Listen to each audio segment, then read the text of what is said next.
Selamat berjumpa kembali dalam layanan audio Sahabat Seperjalanan. Hari ini adalah hari Jumat, 19 April 2024. Tema renungan saat teduh kita dengan judul Kekuatan bagi Jiwaku. Firman Tuhan terambil dalam Mazmur 138 ayat yang pertama sampai dengan ketiga. Aku hendak bersyukur kepadamu dengan segenap hatiku. Di hadapan para Allah, aku akan bermazmur bagimu. Aku hendak sujud ke arah bait-Mu yang kudus dan memuji nama-Mu oleh karena kasih-Mu dan oleh karena setiamu, sebab Kau buat nama-Mu, janji-Mu melebihi segala sesuatu. Pada hari aku berseru, Engkau pun menjawab aku, Engkau menambahkan kekuatan dalam jiwaku. Mari kita berdoa. Bapa dalam surga, terima kasih buat kebenaran firman-Mu yang terus menjadi sumber inspirasi, sumber kekuatan, sumber penghiburan, dan sumber segala sesuatu. Karena Engkaulah sumber dalam kehidupan, sumber keindahan, sumber pertolongan, dan sumber semua yang terbaik. Dalam nama Tuhan Yesus kami berdoa, amin. Shalom sahabat seperjalanan yang dikasihi Tuhan, kekuatan bagi jiwaku. Jikalau kita diizinkan meminta doa, ada dua permohonan doa yang kita tujukan kepada Allah. Yang pertama adalah berdoa, Tuhan jauhkan aku dari semua masalah kehidupan. Yang kedua kita berdoa, Tuhan di dalam setiap masalah kehidupan yang aku hadapi, berikanlah kekuatan bagi jiwaku. Maka itu adalah dua tipikal doa yang sesungguhnya sering terjadi dalam kehidupan anak-anak Tuhan. Doa pertama adalah, Tuhan jauhkanlah seluruh masalah hidup dariku. Dan doa kedua adalah, Tuhan berikanlah kekuatan kepadaku agar aku sanggup menghadapi masalah hidup seberat apapun. Maka pilihannya cenderung kita akan memilih yang pertama. Tetapi apakah mungkin bahwa kehidupan ini tidak ada masalah? Apakah mungkin kehidupan ini lancar-lancar saja? Apakah mungkin kehidupan ini setiap perjalanan waktu di dalam dunia yang fana, yang berdosa, yang sementara, yang tidak sempurna ini, kita akan menikmati dan mengalami semuanya itu? Maka jawabannya tentu tidak. Karena langit yang lama dan bumi yang lama yang kita tinggal saat sekarang, dan satu hari kelak nanti kita akan menikmati langit dan bumi yang baru. Di langit dan bumi yang baru itulah yang tidak ada masalah kehidupan sama sekali. Tetapi di langit dan bumi yang masih kita tinggali, yang bisa kita jalani, yang masih kita hidupi, yang masih kita tapaki, hidup tanpa masalah sama sekali itu sesuatu yang mustahil. Boleh kita belajar dari seluruh sejarah peradaban manusia, dari dulu sampai sekarang, adakah manusia hidup yang tanpa masalah? Dia tidak pernah ada. Semenjak jatuh dalam dosa, maka dosa itulah yang menjadi sumber masalah, dan pelakunya tentunya adalah manusia yang melanggar kebenaran firman Allah. Dan Tuhan pun mengatakan selama kita hidup di dalam dunia ini akan ada peperangan, akan ada sakit penyakit, ada keributan di dalam rumah tangga sebagai tanda-tanda daripada akhir zaman. Matahari akan menjadi lebih merah, dan seluruh langit dan bumi ini akan rusak, hancur, binasa. Tidak ada yang kekal. Maka doa yang tipikal pertama itu adalah doa yang tidak mungkin. Sekalipun Tuhan bisa sanggup membuat kita diselesaikan setiap masalah demi masalah, tapi untuk terbebas sama sekali dari masalah, itu sesuatu yang sangat mustahil. Bukankah proses menjadi tua, sakit-sakitan, dan meninggal itu sebuah masalah dalam kehidupan manusia yang sangat besar? Tapi semuanya itu pada akhirnya harus kita lewati. Bagaimana kita bisa mengalami kekuatan di dalam jiwa kita untuk menghadapi setiap permasalahan dalam hidup kita?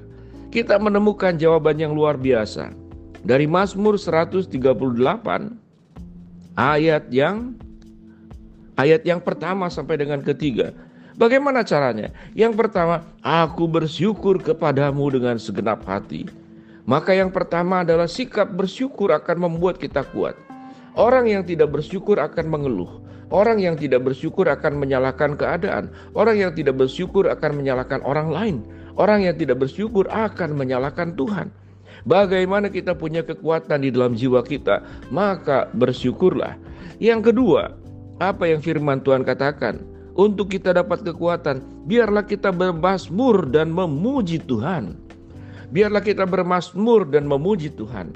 Orang yang suka menyanyi akan penuh dengan sukacita. Orang yang suka menyanyi dan bermazmur bagi Tuhan, tatkala dia menghadapi kesulitan, dia akan menangkap apa kehendak Tuhan di balik kesulitan semuanya itu. Kalau ada sahabat seperjalanan mengatakan, aku tidak pandai menyanyi, suaraku tidak bagus, maka dengarkanlah puji-pujian. Dan kita bersyukur kekristenan. Sebagian orang menyebut kekristenan punya 2 kitab. Kitab pertama adalah Alkitab. Kitab yang kedua adalah kitab pujian.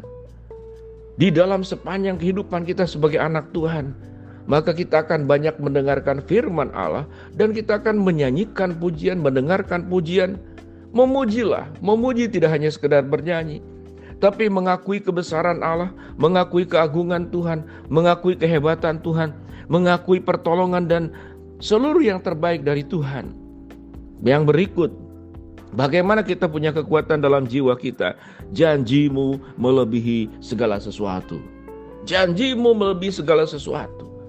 Kalau kita hidup di tengah-tengah janji manusia yang membuat kita itu jantungan, apakah dia akan tepati atau tidak?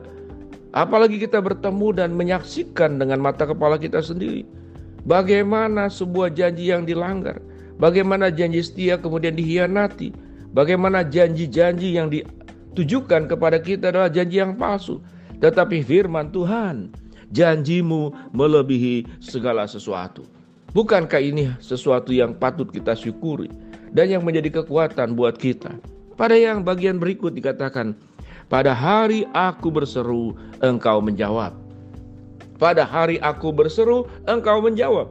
Sahabat seperjalanan, itulah pentingnya kita mengapa perlu berdoa. Aku berseru dan Tuhan menjawab.